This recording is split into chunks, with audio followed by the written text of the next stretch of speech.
ఓం నమో నారాయణాయ. ఓం నమో శ్రీ వెంకటేశాయ. సశంఖచక్రం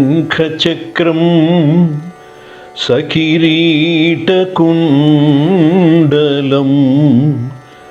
సపీతవస్త్రం సరసీరుహేక్షణం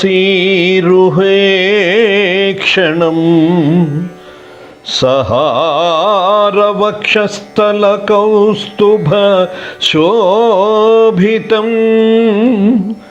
నమామి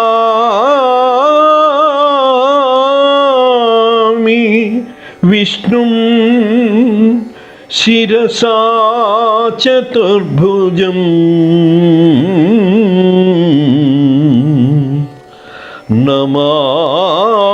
నమామి విష్ణుం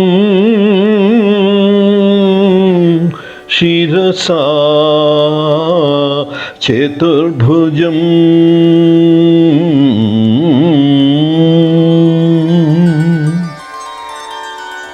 ఆహా! 7 కొండల అపూర్వ శిఖర శ్రేణుల మధ్య కొలువైయున్న కలియుగ ప్రత్యక్ష దైవం శ్రీ వెంకటేశ్వర స్వామిని ఎన్నిసార్లు దర్శించుకున్నా తనివి తీరదు. అలిపిరి సమీపించగానే అల్లంత దూరాన తిరుమల కొండ శ్రేణులు కనిపించగానే మనసు పులకరించి పోతుంది. అదొక దివ్యానుభూతి. భక్తి పారవశ్యంతో ప్రయాణం చేస్తూ ఆ స్వామిని ఎంత త్వరితంగా దర్శన భాగ్యం కోసం తహతహలాడుతూ ఉంటాం.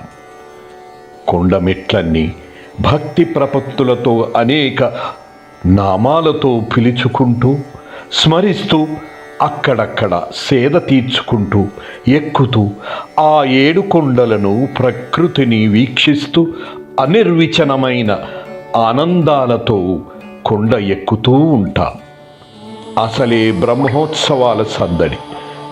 పరమాత్ముని ప్రాభవాన్ని స్తుతిస్తూ భక్తులమైన మా నిస్సహాయతను వ్యక్తపరుస్తూ భక్తి పారవశ్యంతో నివేదనతో ఈ జీవితానికి, ఈ భౌతిక ప్రపంచానికి మా మదిలో ఉన్న పెను చీకటి కవతల సమస్త వ్యవస్థల్ని నియంత్రిస్తూ మమ్ములను నిరంతరం రక్షిస్తున్న వైకుంఠవాస ఓ శ్రీ వెంకటేశ్వర గోవిందా అంటూ కలుస్తూ ఉంటాం.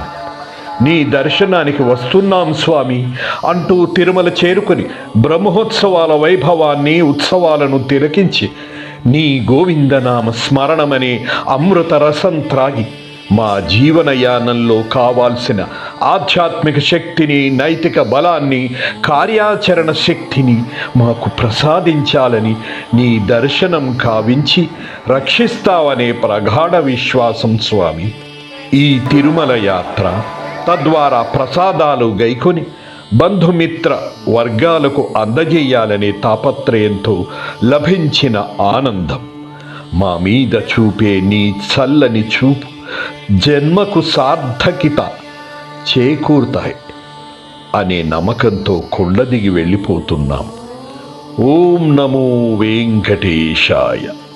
ఓం నమో నారాయణాయ.